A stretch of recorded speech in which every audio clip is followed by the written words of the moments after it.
Okay, 42 days of Keto Chow, day 42. Today is my final day drinking Keto Chow with dextrose in it, eating Skittles and drinking soda and all of that fun stuff. So, now, don't get me wrong. If I was doing regular Keto Chow with, well, what I prefer is um, heavy whipping cream and avocado oil, kind of a mixture of the two. I could easily go on for a lot longer, but doing the whole, well, I've had a bunch of fun weeks. I've had weeks where I've been doing macadamia nut oil, which the flavor was overpowering.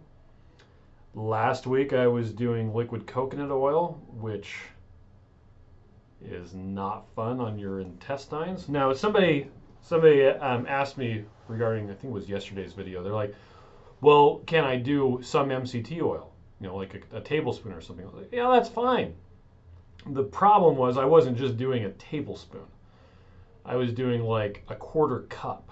It was a lot. It was 63 milliliters per serving, which is really a lot of MCTs. So don't do that. You can do a little bit. You can do like a tablespoon or whatever, like 15 milliliters per shake. That's great.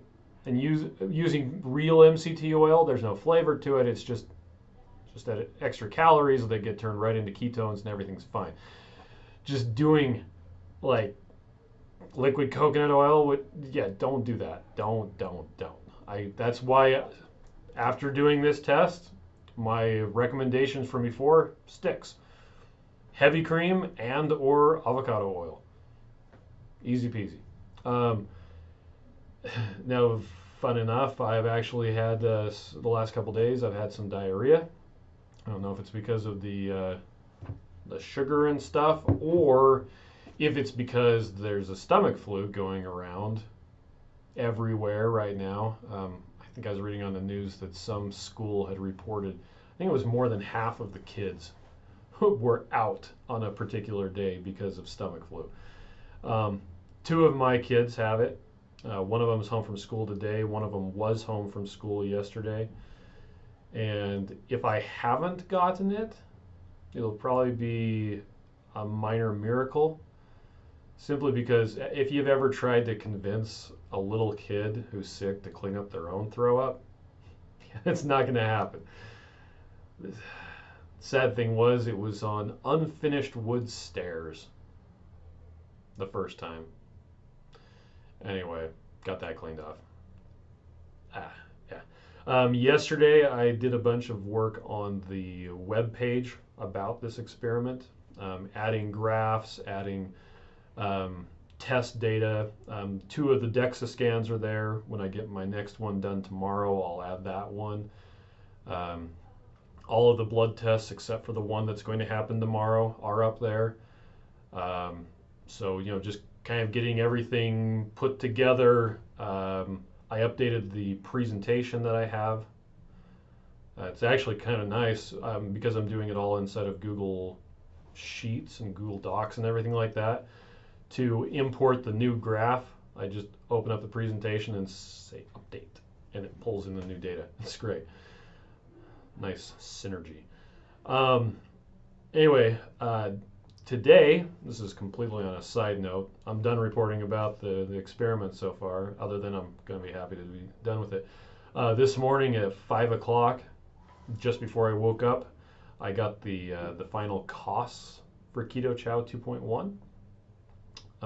That was one of the last bits of data that I needed. So this morning I've been having a lot of fun with spreadsheets. Just to geek out for a little bit, if you've watched Robert Cringely's PBS special called Triumph of the Nerds, where it talks about the Apple II, its killer app was VisiCalc, which was one of the very first computer spreadsheets ever. Spreadsheets date back to before computers. They used to do them, I think, on blackboards. And you would have you would, make a change, and then you would have to go through and, it would look just like a spreadsheet. And one change would affect a whole bunch of other cells. And doing that by hand was just, oh man. So to do it on a computer, very nice. You change one figure and it just ripples. So I've been doing that. I've been figuring out the pricing and everything for Keto Chow 2.1. The really short version is the prices on the current stuff, the current flavors that are out, are pretty much going to stay the same, if not go down a little bit on some of the sizes, but they're not going to be going up.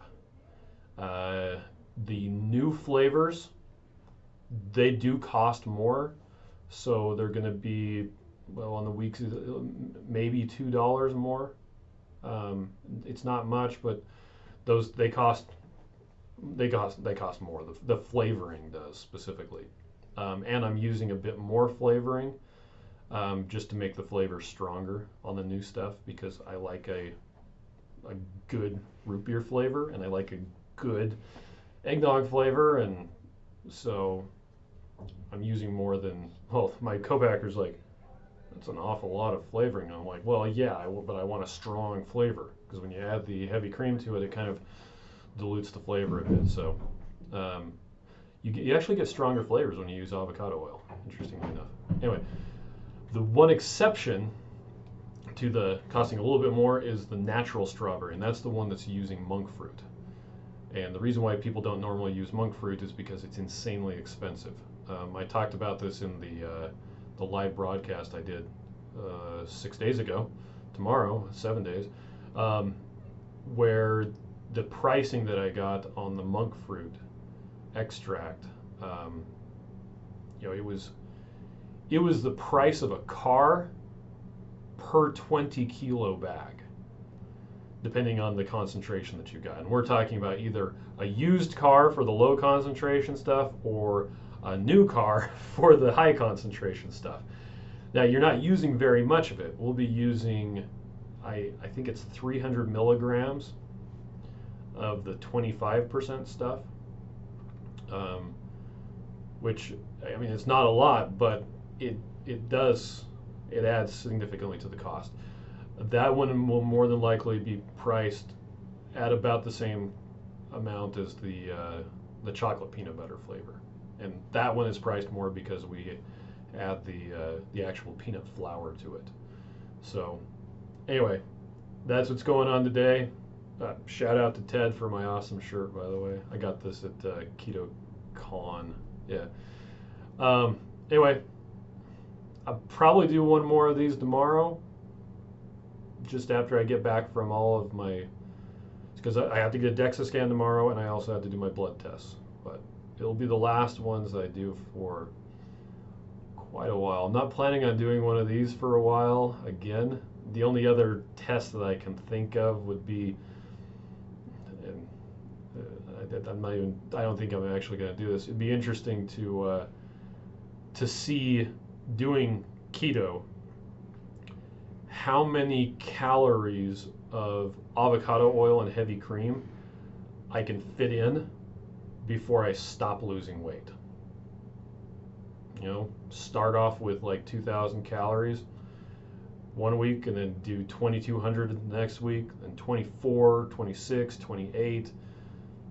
It'd be interesting to see at what point I stop losing weight, but that won't be for a while. Anyway, yeah, so catch you later.